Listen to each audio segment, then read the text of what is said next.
හයි guys සුබ දවසක් ඔයගොල්ලෝ හැමෝටම ඩේසි තින් ෆර YouTube channel එකේ මම මේ ගැන පළවෙනි ලොං වීඩියෝ එක. ඉතින් මම ඔයගොල්ලන්ට පළවෙනි පාරට අරගෙන ඇවිල්ලා තියෙනවා ටෙක් ගැජට් රිවිව් එකක්.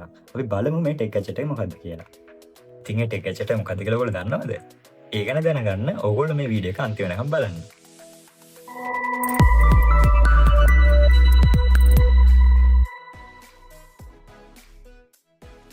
ඉතින් ඔයගොල්ලෝ ආසයෙන් බලාගෙන ඉඳපු ටෙක් ගැජට් එක මයික් එක. ඇත්තම කිව්වොත් එහෙම අපි සෝෂල් මීඩියා ප්ලැට්ෆෝම් එක YouTube හෝ වේවා Facebook වේවා මොකක් හරි සෝෂල් මීඩියා ප්ලැට්ෆෝම් එකක අපි වීඩියෝ එකක් අප්ලෝඩ් කරනවා නම් ඔයගොල්ලෝ දන්නවා ඒකේ හඬ කියන එක කොච්චරක් ඔඩියන්ස් එකට ඇහෙන්න ඕනද කියන එක. අපි සාමාන්‍ය වොයිස් ඕවර් එකක් කරොත් එහෙම අපිට හඬ කියන එක පැහැදිලිව අපේ ඔඩියන්ස් එකට දුන්නොත් තමයි අපේ වීඩියෝ එක ඒ කට්ටිය අතරට යන්නේ. ඉතින් මම ඔයගොල්ලන්ට ගෙනලා තියෙනවා අඩු මුදලකට ගන්න පුළුවන් හොඳ මයික් එකක්. මේක ඇත්තටම මං ගාවත් මයික් එකක් නැහැ. ඒක හින්දා මම මයික් එකක් ඕඩර් කරා මගේ YouTube channel එක දිගටම පවත්වාගෙන යන්න ඕන හින්දා. මේක තමයි මේ මයික් එක K9. මම මේක ඕඩර් කරේ ඩීල් හබ් කියන වෙබ්සයිට් එකෙන්. මට සාමාන්‍යයෙන් ගියේ රුපියල් 3050ක්. ඒ කියන්නේ මයික් එක 2750යි. කුරියර් චාර්ජස් එකත් එක්ක මට ගියේ 3050ක්. සාමාන්‍ය රුපියල් 300ක් විතර එතකොට කුරියර් චාර්ජ් එකත් ඇඩ් වෙලා තියෙනවා. ඔයගොල්ලෝ බලමු අපි දැන් මේක මම තාම අන්බොක්ස් කරලත් නැහැ. අපි දැන් මේක අන්බොක්ස් කරලා බලමු මේකේ මොනවද තියෙන්නේ කියලා. ඉතින් මේ තියෙන K9 කියන මයික් එක මේකේ පොඩි ටිකවරකින් පැක් කරලා එන්නේ. අපි මේක මුලින්ම රැපින් එක අයින් කරගෙන බලමු ඇතුලේ මොනවද තියෙන්නේ කියලා.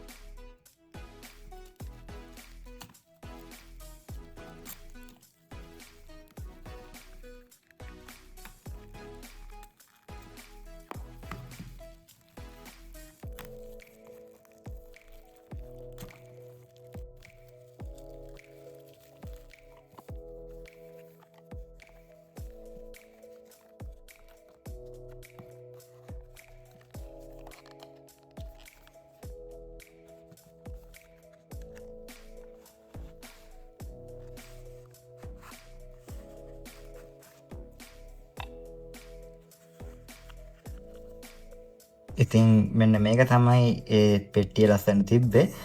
ඔගොල්ලොන්ට පේනවා ඇති මෙතන මයික් දෙකක් තියෙනවා. ඒ වගේම කනෙක්ටර් එක තියෙනවා.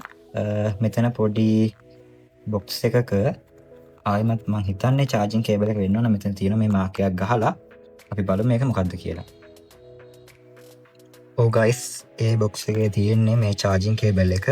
ඉතින් මෙන්න මේ charging cable එක type C ඒකම අපි දැන් මේක අරගෙන බලමු මයික් එක එළියට. එතකොට ඔයගොල්ලන්ට පේනවා මෙතන හොඳ ලස්සන ප්ලාස්ටික් ක්ලිප් එකක් එක්ක type C port එකකට හම්බ වෙනවා මේ මයික් දෙක. ඒකම මෙන්න මේ කනෙක්ටර් එකත් type C. සාමාන්‍යයෙන් ඕගොල්ලොන්ට Apple iPhone එක පාවිච්චි කරනවා නම් 15 එකෙන් පල්ලෙහා ෆෝන් වලට පාවිච්චි වෙන lightning cable එක. ඉතින් ඕගොල්ලන්ට අහන්න පුළුවන් මෙන්න මේ type C cable එක අපි කොහොමද ඒකට convert කරගන්නේ කියලා. සාමාන්‍යයෙන් අපිට Apple phone එකක් තියෙනවා නම් මේ type C phone එක port එක use කරන්න බෑනේ. ඒක හින්දා ඒගොල්ලෝ මේ box එකේම දීලා තියෙනවා මෙන්න මේ lightning port cable එක. මුලට පේනවා ඇති. එතකොට කිසිම ප්‍රශ්නයක් නැහැ. මේ ගැජට් එක ඔයගොල්ලන්ට කිසිම බයක් නැතුව ඔයගොල්ලන්ගේ iPhone එකකට පාවිච්චි කරන්න පුළුවන්. මේ තියෙන type C port එක. එතකොට මේකට මෙහෙම කෙලින්ම plug කරලා මෙන්න එහෙම ටික් ගාලා සද්දයක් එනවා. එතකොට ඔයාලට කිසිම ප්‍රශ්නයක් නැතුව මේක ඔයගොල්ලොන්ගේ iPhone වලට පාවිච්චි කරගන්න පුළුවන්. ඉතින් guys මේ mic එක ගත්තට පස්සේ ඔයගොල්ලන්ට පේනවා ඇති මේකේ හොඳ quality එකක් තියෙනවා. මේක හැබැයි ප්ලාස්ටික් වලින් තමයි සම්පූර්ණ බිල්ඩ් කරලා තියෙන්නේ. ක්ලිප් එකත් ප්ලාස්ටික්, මෙටල් නැහැ. සාමාන්‍ය දැන් මෙතන ඔයගොල්ලන්ට පේනවා මං හිතන්නේ මෙන්න මේක තමයි මෙතන තියෙන රිසීවර් එක. එතකොට මෙන්න මෙතන මේ පැත්තේ ඔයගොල්ලන්ට පේන පිටිපස්සේ මයික් එකේ මෙන්න මේ වගේ පවර් බටන් එකක්. අපි මේ පවර් බටන් එක හෝල්ඩ් ප්‍රෙස් කරන් ඉදියට පස්සේ මයික් එක ඕන් වෙනවා. මෙන්න මේ ඔයාලට පේනවා ඇති ඉන්ඩිකේට් වෙනවා මෙන්න මේ වගේ කොළ රතු බල්බ් එකක්. ඒකෙන් කියන්නේ මේක Bluetooth connect කරගන්න ඕන ෆෝන් එකට. මේක connect වුණාට පස්සේ සම්පූර්ණයෙන්ම කොළ පාටින් blink කරලා තියෙනවා. ඒ කියන්නේ මේක මේ blink වෙන්නේ නැහැ. ඇත්තම කිව්වොත් එහෙම මේ කොළ පාට බල්බ් එක සම්පූර්ණයෙන්ම පත්තු වෙලා තියෙනවා. අපි දැන් මේ mic එක අපේ ෆෝන් එකට connect කරලා අපි බලමු මේකේ voice එක කොහොමද කියලා. ඉතින් guys ඔයගොල්ලන්ට පේනවා තාමත් මේ මයික් එක බල්බ් එක රතු කොළ විදිහට ඉන්ඩිකේට් වෙනවා. ඒ කියන්නේ මේක තාම කනෙක්ට් වෙලා නැහැ. අපි දැන් මේ කනෙක්ටර් එක ෆෝන් එකට කනෙක්ට් කරලා බලමු. මේකේ බල්බ් එකට මොකද වෙන්නේ? මේ බල්බ් එක හරියට කොළ පාටින් බ්ලින්ක් වෙනවා නම් සාමාන්‍යයෙන් පත්තු වෙලාම තියෙනවා නම් ඒ කියන්නේ මේ මයික් එක මේ ෆෝන් එකට කනෙක්ට් වුණා කියලා. බලාගන්න. අපි මෙන්න මේ ෆෝන් එක අරගෙන අපේ චාර්ජින් පෝට් එකට මේක මෙන්න මෙහෙම ප්ලග් කරන්න ඕන.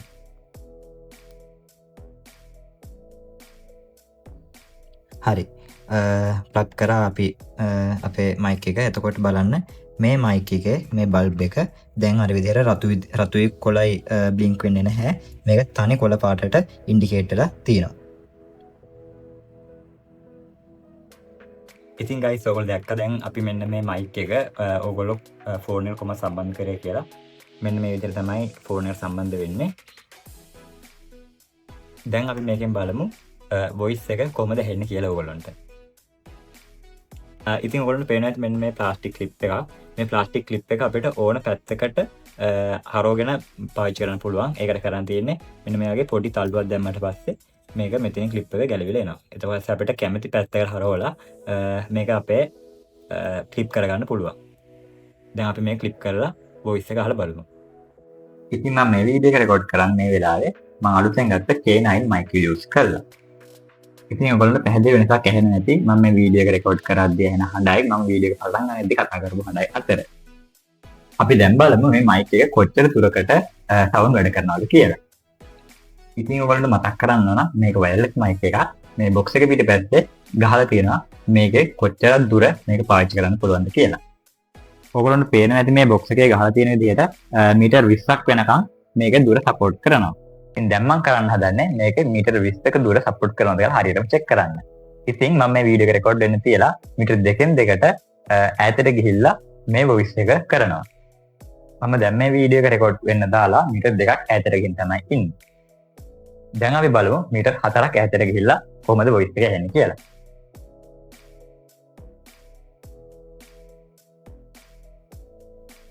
දැන් මම ඉන්නේ මීටර් 4ක් ඈතින්.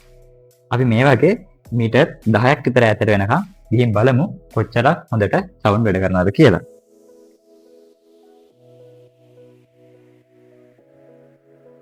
දැන් මම මීටර් 6ක් ඈතින් තමයි ඉන්නේ. දැන් මම මීටර් 8ක් ඈතින්. දැන් මම මීටර් 10ක් ඈතින් ඉන්නේ. අපි බලමු මේ වොයිස් එක කොච්චර දුරට ඇහිලා තියෙනවද කියලා. ඉතින් guys මම මීටර් 10ක් වෙනකම් මේ විදිහට ඈතට ගියා. මම මීටර් 20ක් නම් ඈතට ගියේ නැහැ. හැබැයි සවුන්ඩ් එක කිසි ප්‍රශ්නයක් නැතුව මීටර් 10 ඇතුළතම ඇහුණා. ඉතින් පොඩි රේට් එකක් දෙන්න කියලා කිව්වොත් මම මේකට 10න් 6.5ක් විතර දෙනවා. මොකද අපි හිතපු තරම් මේකේ හොඳ නොයිස් කැන්සලේෂන් එකක් තිබ්බේ නැහැ. සාමාන්‍යයෙන් වටේ තියෙන සරවුන්ඩින් නොයිස් එක ඇහුණා. ඒකම අපේ වොයිස් එක ක්ලියර් ඇහිලා නැහැ. සාමාන්‍යයෙන් ගානකට හොඳයි. නමුත් ඒක උපරිම හොඳයි කියලා කියන්න බෑ.